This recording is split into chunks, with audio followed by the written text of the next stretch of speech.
Good. So we'll now move on to our final session for this first half of our event. One of our OneWISH Executive Committee members, Tamara Parris, will engage a discussion with two rising stars to share their personal stories around biases and challenges women in health and safety face. Tamara is no stranger to events like these as the host of her own podcast series, The Safety View and Women in Safety. Tamara knows I'm a huge fan of her podcast. Tamara is a VP of Community and Business Development at Saferpedia, and really has a vision to aid and facilitate the public voice of health and safety professionals and organizations that value creating safe and healthy workspaces. Tamara's passion comes through all the time. So really glad that Tamara is here to have this conversation with Bobbie and Joanne. So I'll hand over to you, Tamara. Thank you, Melissa. Thank you for that warm introduction, and welcome audience and everybody listening on YouTube. It's great to have you with us today. We've got a great conversation in store for you, and joining us today is Bobbie Grant and Joan Chelangat. And they're both participants of the ROSPA and L'Oreal Leading Safely for Women program. It's part of their Safe at Work, Safe at Home program that's in association with OneWISH. This program is meant to help women from all around the world to encourage them to be more visible and take opportunities such as these today to share their stories. So welcome, Joanne. I understand you're the OHS officer from Titanium Limited. Ask you to share a little bit about that in a moment. And Bobbie, you're the Global Senior EHS Manager from Thermo Fisher and Scientific. So we're really looking to get into this discussion so we can understand some of the biases and challenges that women in our health and safety field are facing. But before we get started, maybe we can ask you both to share a little bit about yourself. Joanne, why don't you kick that off for us? Thank you, Tamara, and it's such a pleasure to be in this session with the amazing gent and women as we celebrate International Women's Day. I'm Joan Chelangat, environment, health and safety professional for over 5 years of experience in the field. I'm currently occupational health and safety officer at a mining company here in Kenya, based Titanium Limited. And I was privileged recently to be part of the IWD Leading Safely program for women for the second cohort.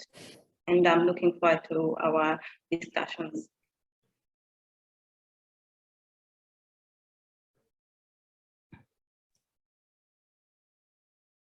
Bobbie, can you share a little bit about yourself and how you got started in health and safety also? Sure. So I'm Bobbie Grant. So going back to 1997 when I left university, I started out as a health and safety manager's secretary, working at a large local top tier agrochemical plant. And the EHS manager asked me what I wanted to do. And I said, I wanted to sit that side of the desk. So he said, okay, we can do that, So he put me through the NEBOSH certificate, and halfway through that, I was made redundant. So at 21, I was devastated. So, I carried on doing the course, moved to another company. And since then, I've stayed with that company for the last 25 years.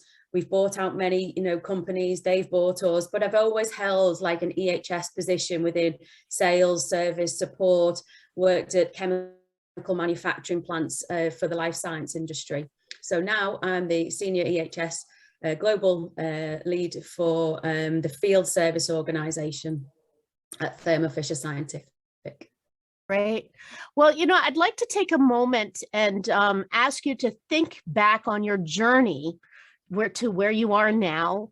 As a woman in safety, what would you identify as, say, the one biggest bias or challenge that really stands out in your mind that you've had to face over the years?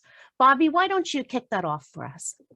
Sure. So I think for me, it's perception, the way people see you and stereotype you. So I think, you know, it's clear we've all kind of experienced some form of gender bias, you know, in most organizations in like one form or another. But over the years, for me, there's just been too many times when, you know, especially like when I first started within EHS, it's a very white, middle class, male dominated role.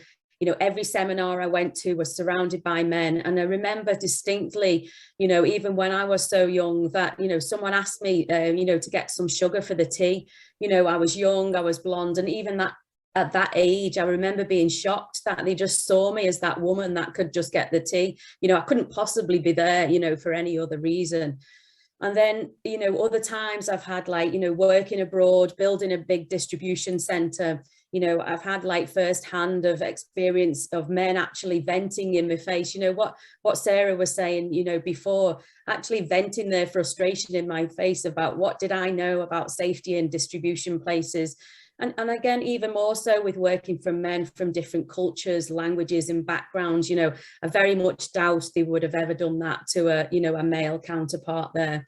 So I actually dyed my hair brown at, you know, I felt like I needed to do that, you know, just so that, you know, just to try and do something for people to take me serious, you know, and I did feel that there was a, you know, a distinct change of the way people kind of addressed me, you know, so we're really stereotyping, you know, all the time. And I also get it with my name. So with my name being Bobbie, you know, on emails, even now, you know, people still think that they're automatically addressing someone male. Yet then when they, you know, they meet me in person or I'm on Zoom, they ask for Bobbie. And I'm like, you know, that's me, you know, hi, you know, and they're like, oh, you know, oh, I wasn't expecting you to be a woman. And it's like, and it takes them a while, you know, for that to sink in. So for me, it's around perception, really. Absolutely. I get you. It's quite a challenging water, especially for those of us with blonde hair. You're right. There are such stereotypes that people look. And when I was younger, my hair was blonder. But the good news is it does go darker as you get older, so you won't have to dye it. It goes a bit grayer now. Yeah.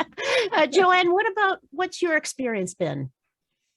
For me, it's the issue of gender credibility gap and inclusion, feeling that probably the opinions and your ideas and your values are not kind of integrated, and consequently led me to struggling with imposter syndrome, which really put me down in terms of self-confidence, just doubting my ability and really questioning, am I really good enough? Just the questions around just doubting myself, which really came in affecting the way I was able to achieve my potential and being my true self and giving my best self. Yes, until now the leading safely came in and it has been a life-changing for me. Yeah, no, it's absolutely the stereotypes that are typically thrown are quite the hurdles for sure. And I hear what you're saying, Joanne, about the imposter syndrome, self-doubt, you know, especially when it starts to come when you're young at the kickoff, like Bobbie was saying, what do you even know about safety? I think that's an experience, Bobbie, that a lot of us share with you, sadly, you know, even if we did go and have the same education background. But do you think that these experiences have helped influence you to be the safety professional you are today? Joanne, what's your thought around that to kick that off? Okay, at first it could be a bit hard because now self-doubt kicking in and you not being able to reach your potential, but over time, if you really work on it, for example, the way leading safely really helped me because that was a working area for me with my mentor, Michelle, and being able to really realize that this is exactly the problem and receiving some of the key kind of areas you can work on to alleviate the situation. It has really helped me, especially in terms of networking, being able to be true to myself and just being able to reach my potentials in general. Yeah.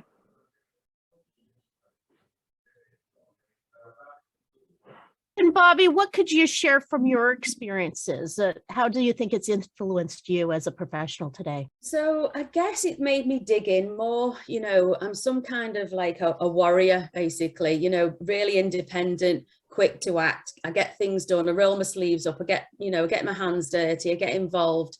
And my development was always to kind of give her more, always, to do more, to work harder, through that sheer grit and determination, and not necessarily getting any financial or real, progression from it. So I think on reflection, I think, I've always been given more work to churn out, but never had really great managers who have enhanced, like, any specific skills. What Alex was saying before, about those leadership skills and people management, and people helping me to get to that next level. It just wasn't ever talked about, and I think from being made redundant at such a young age in the past, I was always really focused on just keeping my job, just getting my head down, just doing it, so it's, yeah, so that, I think that's influenced me, quite a lot, over the years. Yeah, no, absolutely. I think the fear factor also is one of the challenges. It's not just the biases and the stereotypes and everything that we're dealing with, but also the fear factor, like losing your job is a real fear. Did you want to talk a little bit more about those type of things? Yeah, so it is with recessions that we've gone through over the years, it's, you worry about jumping from one job to another, you worry about taking on too much because you're a mother, and you've got family to look after. So it's, you do worry about being, a superwoman and taking on too much. But, you can do it. You can prioritize and get things done and say no to things. We're always saying, yeah, we can do it all. But, if we really sit back and we have that, personality of the queen, we just, we can say no and we can get things done. But you don't realize that when you're young. Yeah.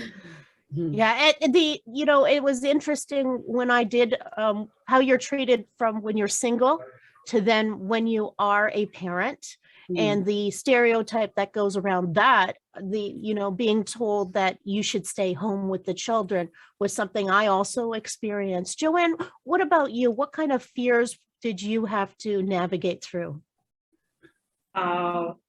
Mostly it had to be the fear of someone looking down upon you and really doubting, yes, you are a young woman in health and safety, but do you really know health and safety? Can you really do this? Yeah.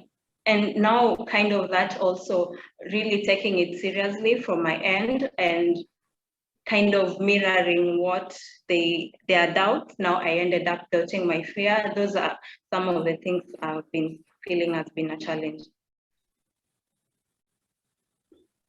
And I guess one thing our audience might be thinking about is, did you find any tips or tricks that you could share with them to kind of get out of your own head and get over the challenges?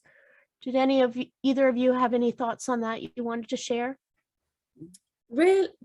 Lately, since I've done the Rossborough L'Oreal Leading Safely course, that's given me the confidence to move to that next level that I thought, wasn't achievable.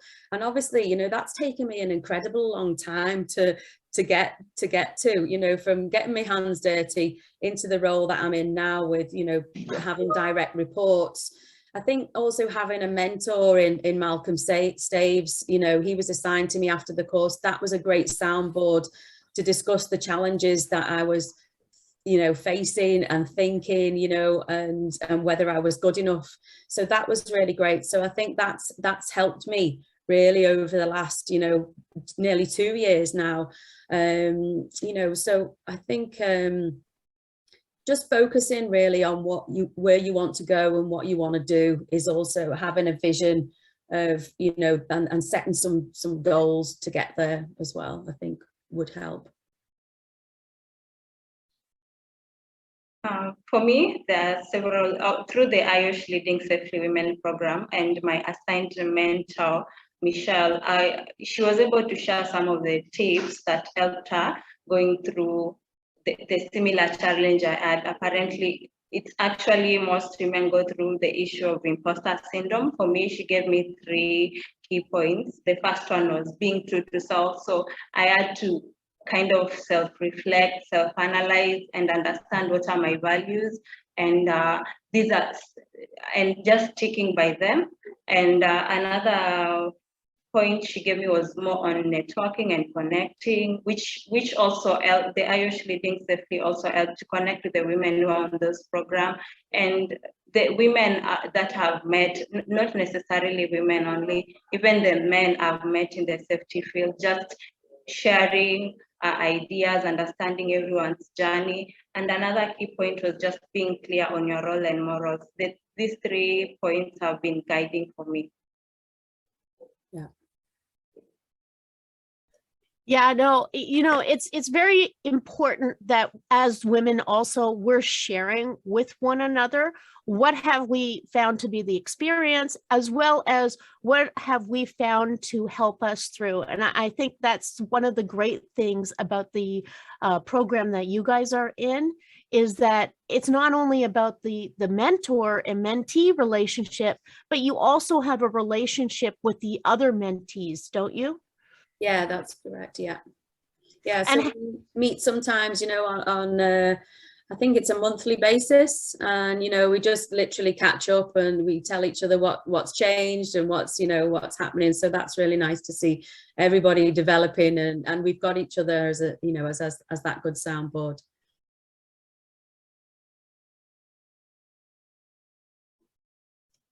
And what would you say from those relationships you guys have gained through the program? Because that's important also. Joanne, did you have? Yeah. Okay, the questions have really been instrumental in regards to growth, being able to share each other's experience. We normally have coffee catch-ups with the other mentees in the program, and it's quite comforting knowing that we actually go through similar challenges, and you will only know that through sharing and understanding each other's journey and just growing together and learning together. I'm glad that you shared that these are experiences that we actually all face, because I think a lot of the times when we're at home, alone in bed, etc., we get in our own heads that I'm the only one who's going through this. And then when you do start talking to other people, even Malcolm Staves has admitted to me that, you know, sometimes he has his own doubts, and he's a high power executive at L'Oreal. And I always think, well, if you can have doubts, then it's normal for me to have doubts too. So those are such important relationships. Now, we